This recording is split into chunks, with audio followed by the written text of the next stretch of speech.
TET English గ్రామర్కు సంబంధించి already in service టీచర్స్కు టెట్ నోటిఫికేషన్ వచ్చి ఉన్నందున మళ్ళీ మొదటి నుంచి ఇంగ్లీష్ గ్రామర్కు సంబంధించి లాజికల్ క్లాసెస్ను స్టార్ట్ చేయబోతున్నాను. అంటే కొత్త సిరీస్ స్టార్ట్ అవ్వబోతుంది. కాబట్టి మీరు ఇంతకుముందు ప్రిపేర్ అయిన వాళ్ళు కానీ నా వీడియోస్ చూసిన వాళ్ళు కానీ ఏదైనా టాపిక్ మిస్ అయితే ఇప్పుడు మళ్ళీ ఆ టాపిక్ మీకు కవర్ అయిపోతుంది. సో ఇన్ సర్వీస్ టీచర్స్ మరియు మిగతా వాళ్ళు ఎవరైతే టెట్కు ప్రిపేర్ అవుతున్నారో ఇన్ సర్వీస్ కాకుండా వాళ్ళకు కూడా ఉపయోగపడే విధంగా ఈ కొత్త సిరీస్ను నేను స్టార్ట్ చేయడం జరిగింది. సో ఇక్కడ నుంచి వీడియో సీక్వెన్స్లో ఉంటాయి, గమనించగలరు. ఇది మొదటి వీడియో. సో ఇందులో మనం నేర్చుకోబోయేటువంటి అంశం ఆర్టికల్ ఏఎన్. ఇది వెరీ వెరీ ఇంపార్టెంట్. ఇందులో నుంచి కనీసం 2 మార్కులను మనం ఎక్స్పెక్ట్ చేయొచ్చు. అంటే ఎగ్జామ్లో ఈ అంశం మీద 2 బిట్స్ వస్తాయి. రైట్. సో ఒకసారి గమనించండి. యాన్ ఒకటి నేర్చుకుంటే మీకు ఏ వచ్చినట్లే. సో ఈ యాన్ను మనకు ఎప్పుడు ఉపయోగిస్తామంటే మనకు జనరల్గా తెలిసింది ఏఈఐఓయు. ఇగో చూడండి, ఇక్కడ యు ఉంది. ఆ విధంగా ఉంటే యాన్ పెట్టుకోవాలని చెప్పినాం. ఆ విధంగా మనం నేర్చుకొని ఉన్నాం. కానీ అది కొంతవరకు మాత్రమే రైట్. కొన్ని సందర్భాల్లో మనకు బిట్ రాంగ్ అవ్వడానికి అవకాశం ఉంటుంది. కాబట్టి అటువంటి సందర్భాల్లో ఏం చేయాలంటే మనం బిట్కు ఆన్సర్ చేసేటప్పుడు దాన్ని తెలుగులో రాసుకోవాలి. ఇప్పుడు ఇక్కడ గమనించండి, నేను చెప్పేది లాజిక్ జాగ్రత్తగా గమనించండి. ఇక్కడ ఏమున్నది? అంబ్రిల్లా అని ఉన్నది. సో దీన్ని ఏం చేయాలంటే తెలుగులో రాయాలి. అప్పుడు ఎలా రాస్తాం? ఇలా రాస్తాం. ఓకే. అంటే ఫస్ట్ది ఏమొచ్చింది? ఆ. ఇందులో ఆ ఉందా? ఉంది. సో అలా ఉంటే ఏం పెట్టాలి? యాన్ పెట్టాలి. లాజిక్ అర్థమైందని అనుకుంటున్నా. రైట్. సో అది ఇక్కడ లాజిక్. సో మరొక్కసారి ఎక్స్ప్లెయిన్ చేస్తా, ఎందుకంటే ఫస్ట్ టైం కాబట్టి గమనించండి. జనరల్గా మనకు తెలిసిన రూలు యాన్ ఎక్కడ ఉపయోగిస్తామంటే ఏఈఐఓయు అనేటువంటి ఓవెల్స్ కనుక ఉంటే అప్పుడు యాన్ ఉపయోగిస్తాం. కానీ అలా గుడ్డిగా పెట్టొద్దు అని నేను చెప్తున్నా. ఎందుకంటే అక్కడ ఇచ్చినటువంటి పదాన్ని తెలుగులో రాసుకోండి. తెలుగులో రాసినప్పుడు అక్కడ ఇప్పుడు గమనించండి, అంబ్రిల్లా ఫస్ట్ లెటర్ చూసుకోండి. అది నేను ఇక్కడ ఇచ్చిన చూడండి, ఆ ఆ ఈ ఈ ఊ ఊ ఏ ఏ ఐ ఓ ఓ ఔ. వీటి మధ్యలో గనక అంటే వీటితోటి గనక మ్యాచ్ అయితేనే మనం యాన్ పెట్టాలి. వీటితోటి మ్యాచ్ కాలేదంటే కంపల్సరీ ఇది ఏ అవుతుంది. అదే లాజిక్. రైట్. సో అందుకే గమనించండి, ముందు ఈ ప్రాక్టీస్ బిట్లో అటువంటిది మనం చేస్తాం. రైట్. నెక్స్ట్ ఏ అంటే ఏఈఐఓయు కాకుండా ఉన్న వాటి ముందు ఏం ఉపయోగిస్తాం? ఏ ఉపయోగిస్తాం. వాటిని కాన్సోనెంటల్ సౌండ్స్ అంటాం. అదేవిధంగా యాన్ ఇంకా ఎక్కడ ఉపయోగిస్తామంటే సైలెంట్ హెచ్. ఇంకో ఇక్కడ గమనించండి, హానెస్ట్ అనం, ఇక్కడ ఆనెస్ట్ అంటాం. సో ఆ వచ్చింది కదా, ఇక్కడ ఆ ఉంది. సో ఆ విధంగా. సో కాబట్టి ఇక్కడ ఏమొస్తుంది? యాన్ వస్తుంది. సో అటువంటి సందర్భాల్లో ఉపయోగిస్తాం. ఇప్పుడు 2 నేర్చుకున్నాం మనం. మూడోది ఏంటిదంటే ఇది చూడండి, ఇవన్నీ ఓవెల్సే, కాన్సోనెంట్సే. కాబట్టి వాస్తవంగా అక్కడ ఏ ఉపయోగించాలి. కానీ నేనేం చెప్తున్నా అంటే యాన్ ఉపయోగించాలి. అది ఎప్పుడంటే ఒక్క నిమిషం ఇక్కడ గమనించండి, ఒక బిట్టు చేసి చూపిస్తాను. ఎంఎల్ఏ ఉన్నది, ఇక్కడ ఎం ఉంది కాబట్టి మనం ఏం పెట్టేస్తాం? ఏ పెట్టేస్తాం. కానీ అది ఆన్సర్ కాదు. ఎందుకంటే నేనేం చెప్పినా దాన్ని తెలుగులో రాసుకోవాలని చెప్పిన. ఏం రాయండి తెలుగులో, ఏం. రైట్. సో ఈ విధంగా అంటే ఇక్కడ ఏమొచ్చింది? ఫస్ట్ది ఏ. ఇందులో ఉందా? ఉంది. రైట్. ఇక్కడ ఏ ఉంది కదా. సో అంటే ఇక్కడ ఏమొస్తుంది? యాన్ వస్తుంది. అలా అన్నమాట. రైట్.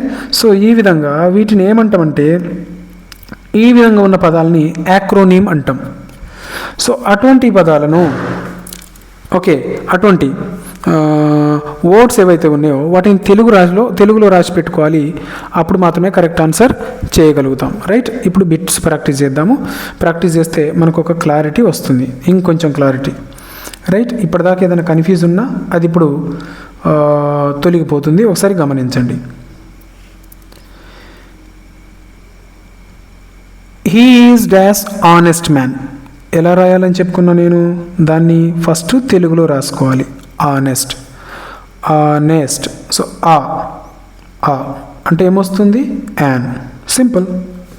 ఇక మనం వేరే ఆలోచించాల్సిన అవసరమే లేదు. Next,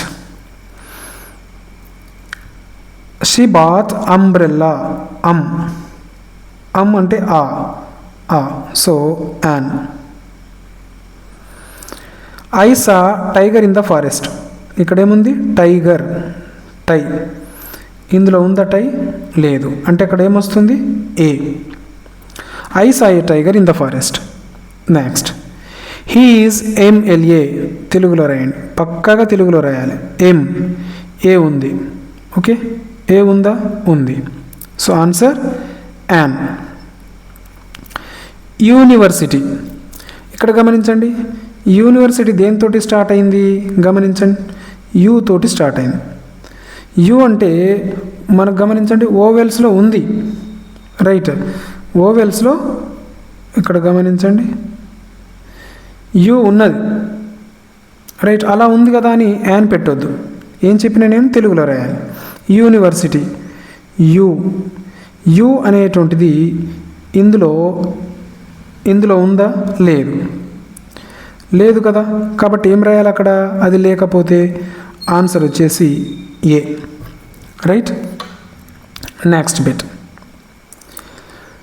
it is dash hour long movie. So ఇక్కడ హా కాదు, అది హా అని పలకొద్దు. రైట్, తప్పు. ఆర్. రైట్. సో ఆ విధంగా ఇక్కడ హెచ్ సైలెంట్. ఇంకో సైలెంట్ హెచ్ ఉన్న దగ్గర కూడా యాన్ వస్తుంది. సో ఇక్కడ ఆ ఉంది. Correct answer an. లాజిక్ తెలిస్తే ఇంత ఈజీగా ఉంటుంది. ఒకవేళ లాజిక్ అర్థం కాకపోతే మరొక్కసారి వీడియో చూడండి. Okay. Next, he ate dash apple. So దీని తెలుగులో రాయండి, ఆపిల్. ఆ, ఇందులో ఆ ఉన్నది. So an.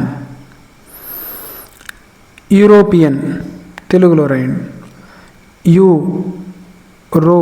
యూ ఉన్నది. యూ ఇక్కడ ఇచ్చినటువంటి టేబుల్లో ఉందా? లేదు. సో అక్కడ ఏమొస్తుంది? ఏ. రైట్. ఇంకా గమనించండి, ప్రతి టాపిక్కు సంబంధించి మీకు ఇంగ్లీష్ గ్రామర్స్ తోటి రూల్ తోటి సంబంధం లేదు. సిలబస్లో ఉన్నటువంటి టెట్ సిలబస్లో ఉన్నటువంటి ప్రతి టాపిక్ మీద మీరు ఇంగ్లీష్ గ్రామర్ రూల్స్ గుర్తు పెట్టుకోవాల్సిన అవసరం లేదు నా క్లాసెస్ కనుక వింటే. జస్ట్ మీరు ఈ లాజిక్ను పట్టుకుంటే చాలు, ఆ గ్రామర్ రూల్స్లో ఉన్నవన్నీ ఇందులో కవర్ అయిపోతాయి. ఈ ఒక్క వీడియోకే కాదు, ఈ ఒక్క టాపికే కాదు, ప్రతి టాపిక్ మీద నేను ఈ విధంగానే కంటిన్యూ చేస్తూ ఉంటాను. రైట్. కాబట్టి ఇంకా మా ఛానల్ను సబ్స్క్రైబ్ చేసుకోకపోతే తప్పకుండా సబ్స్క్రైబ్ చేయండి, మీ ఫ్రెండ్స్ తోటి షేర్ చేయండి, అదేవిధంగా వీడియోను లైక్ చేయగలరు. సో నెక్స్ట్, పెన్, పే అంటే ఇందులో ఉందా? లేదు. అంటే a. I need a pen. Next, honest. Right, ఆ. ఇందులో ఉందా? ఉంది. So answer an. Next, engineer, ఆ నుంచి అవుదాకా ఈ ఉందా? ఉందంటే answer an. I bought dash orange. Right, ఆ ఉంది కదా, ఆ నుంచి అవుదాకా అని అనుకున్నాం కదా మనం. సో ఆ ఉంటుంది కాబట్టి an. Cat, I have A cat. ఇక్కడ ఏ వస్తుంది, ఎందుకంటే క్యాట్ ఇది ఆ నుంచి అవుదాకా ఉందా? లేదు. సో ఏ. ఐఏఎస్ ఆఫీసర్, రైట్, ఒక నిమిషం. ఐఏఎస్లో రైట్, ఐ అనేటువంటిది ఉంది కదా. So an. ఇక్కడ గమనించండి, ఓ ఉంది. ఓ మనకు ఓవెల్స్లో ఉంది, బట్ తెలుగులో రాసేటప్పుడు 1 ఈ విధంగా. రైట్. వా అనేటువంటిది ఇందులో ఉందా? లేదన్నప్పుడు a. He is a one-eyed man. Next, she has dash ink pen. దీన్ని రాయండి, ఈ. ఈ. So an, right. కంపల్సరీ నేను మీకు చెప్పేటువంటి రిక్వెస్ట్ ఏంటిదంటే, సజెషన్ ఏంటిదంటే, ఆర్టికల్కు సంబంధించిన బిట్ చేసేటప్పుడు అక్కడ ఏ ఉపయోగించాలా యాన్ ఉపయోగించాలా అనే డౌట్ మనకు వచ్చినప్పుడు అక్కడ ఇచ్చినటువంటి పదాన్ని కంపల్సరీ తెలుగులో రాయాలి. ఇక్కడ గమనించండి, యూస్ఫుల్, ఓకే, యూస్ఫుల్ ఈ విధంగా ఉన్నది. కానీ ఇక్కడ చూస్తే ఇది ఓవెల్ సౌండ్. సో ఈ లాజిక్ తెలియని వాళ్ళు ఏం చేస్తారు, ఇక్కడ యాన్ పెట్టేసి వచ్చేస్తారు. కానీ ఇక్కడ యాన్ రాదు, యూ, ఎందుకంటే ఇందులో లేదు కాబట్టి. సో ఆన్సర్ వచ్చేసి ఏమవుతుంది మరి అంటే ఏ అవుతుంది. So he is A useful person. So next ఇంకొక బిట్ చేద్దాము. ఇక్కడ గమనించండి, I met MP yesterday. So ఇక్కడ ఎం ఇలా తెలుగులో రాసుకోండి, ఏ. సో ఆన్సర్ వచ్చేసి ఏమవుతుంది మరి, యాన్ అవుతుంది, రైట్. Next horse. ఇక్కడ హా పలుకుతున్నది, సో తెలుగులో రాసుకోండి హార్స్. హా ఇందులో ఉందా, లేదు, అంటే ఏ. సో ఇవి ఈ అంశానికి సంబంధించినటువంటి ప్రాక్టీస్ బిట్స్. సో ఇంకొన్ని చూద్దాము మనము. She is dash height to the property. So ఇక్కడ దీన్ని తెలుగులో రాసుకోవాలి, ఏ తోటి వస్తుంది ఎందుకంటే హెచ్ సైలెంట్. సో ఏ ఉంది కదా, ఏ ఇక్కడ మనకుందా, ఉంది. So answer an. B Tech, he is B Tech, దీని తెలుగులో రాయండి బి అనేటువంటిది ఏమవుతుంది, ఇది అంటే మనకి ఇప్పుడు ఇచ్చినటువంటి లాజిక్లో ఉందా బి, ఇందులో లేదు. సో అక్కడ ఆన్సర్ ఏమవుతుంది మరి అంటే ఏ అవుతుంది. He is a B Tech student. Next I have uniform, తెలుగులో రాయండి యూ. సో యూ ఆ నుంచి ఔ దాకుందా, లేదు. So a, I have a uniform.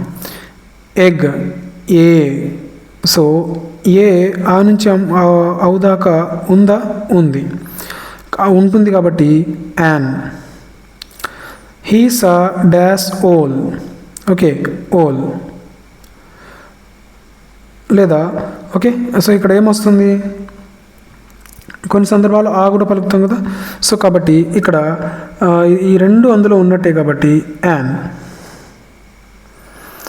Doctor, she is a doctor. డా ఆ నుంచి అమహ ఔ దాకా ఉంటుందా, ఉండదు. సో ఏ. ఎంబీఏ, ఏమ్.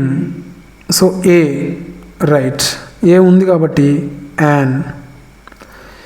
యూనిక్, గమనించండి ఆర్టికల్కి సంబంధించి మనం డిస్కషన్ చేసుకుంటున్నాం. యూ ఉంటుందా, రైట్, ఉండదు కాబట్టి ఏ. నెక్స్ట్ ఎఫ్బిఐ, రైట్, ఎఫ్బిఐ ఈ పదాన్ని తెలుగులో రాసి చూడండి ఏఫ్, రైట్, ఏ, ఓకే. సో అంటే ఇందులో ఉందా, ఉంది. సో ఇదన్నమాట. సో ఆన్సర్ వచ్చేసి యాన్. అయితే మీకు స్టార్టింగ్లో చెప్తే కన్ఫ్యూజ్ అవుతారని ఈ లాజిక్ను నేను ఎక్స్ప్లెయిన్ చేయలేదు, రైట్. ఒక్కసారి గమనించండి, ఇవి ఉన్నా ఇప్పుడు ఇక్కడ గమనించండి ఎఫ్, ఇందులో ఎఫ్ ఉంది కాబట్టి అక్కడ యాన్ ఉపయోగించాలి. ఎందుకంటే ఈ పదాలన్నీ కూడా ఓవెల్ సౌండ్ను జనరేట్ చేస్తాయి, అది కూడా యాక్రోనిమ్గా ఉన్నప్పుడు. అంటే ఒక షార్ట్ వర్డ్స్ని కొన్ని లెటర్స్ను కలిపి షార్ట్ ఫామ్గా ఉన్న లెటర్స్ని కలిపి ఒక పదంగా చదువుతాం. ఫర్ ఎగ్జాంపుల్ ఎయిడ్స్ ఉన్నది, ఏఐడిఎస్, దాన్ని ఎయిడ్స్గా చదువుతాం. సో ఆ విధంగా యునెస్కో ఉన్నది, అవన్నీ షార్ట్ ఫామ్ వర్డ్స్, బట్ వాటిని ఒక పదంగా చదువుతాం. అటువంటి వాటిని యాక్రోనిమ్స్ అంటాం. సో ఆ విధంగా యాక్రోనిమ్స్తో ఉన్న పదాలన్నీ ముందు మనము యాన్ ఉపయోగిస్తాం. ఎందుకంటే వీటిని ఒకసారి తెలుగులో రాసి చూడండి, ఎఫ్ ఉన్నది, ఏఫ్ అని రాస్తాం. అంటే ఈ సౌండ్ ఏ సౌండ్ వస్తుంది కదా కాబట్టి యాన్ ఉపయోగిస్తాం. హెచ్ ఉన్నది, హెచ్ ఇలా రాస్తాం. సో ఏ. ఎల్ ఉన్నది, ఏల్ ఓవెల్ సౌండ్ వచ్చింది. ఎం ఉన్నది, ఏమొచ్చింది, ఓవెల్ సౌండ్ వచ్చింది, రైట్. నెక్స్ట్ ఇంకొన్ని చూద్దాం. ఏన్ ఓవెల్ సౌండ్ వచ్చింది, రైట్. నెక్స్ట్ ఇంకొన్ని చూద్దాము. తర్వాత ఆర్ సో ఆ వచ్చింది. ఎస్ ఏ వచ్చింది. ఎక్స్ ఏ. సో అవన్నీ కూడా విడివిడిగా వాటిని పలికినప్పుడు, అంటే ఒక పదంగా ఉన్నప్పుడు అందులో మనం పలుకుతున్నాం కదా. ఏది ఫర్ ఎగ్జాంపుల్ ఇక్కడ చూడండి, ఇది జనరల్గా ఇక్కడ ఏమి ఇచ్చాడు, ఎఫ్బిఐ ఉన్నది, దేంతో స్టార్ట్ అయింది, ఎఫ్ తోటి, ఇంకో ఇక్కడ ఎఫ్ ఉంది. సో వీటితో స్టార్ట్ అయినప్పుడు దాన్ని తెలుగులో రాసుకోవాలి అంతే, ఎఫ్. ఆ విధంగా తెలుగులో రాసుకుంటే ఇది కూడా గుర్తుపెట్టుకోవాల్సిన అవసరం లేదు. మనకు ఇదొక్క రూలే గుర్తుంటే చాలు, ఆటోమేటిక్గా మనం కరెక్ట్ ఆన్సర్ చేయడానికి అవకాశం ఉంటుంది. సో ఇంకా బిట్స్ కలవు, ఈ బిట్స్ను మీరు ప్రాక్టీస్ చేసుకోగలరు. ఓకే, ఈ లాజిక్ కనుక మీకు నచ్చినట్లయితే తప్పకుండా మా ఛానల్ను సబ్స్క్రైబ్ చేయండి, మీ ఫ్రెండ్స్తో షేర్ చేయండి, అదేవిధంగా వీడియోను లైక్ చేయగలరు. మీరు ఏ గ్రూప్లో అయితే ఉన్నారో ఆ గ్రూప్లో నా నెంబర్ని కూడా యాడ్ చేయండి, నేను అందులో కూడా నా యొక్క వీడియోస్ను షేర్ చేయడానికి అవకాశం ఉంటుంది. Thank you so much.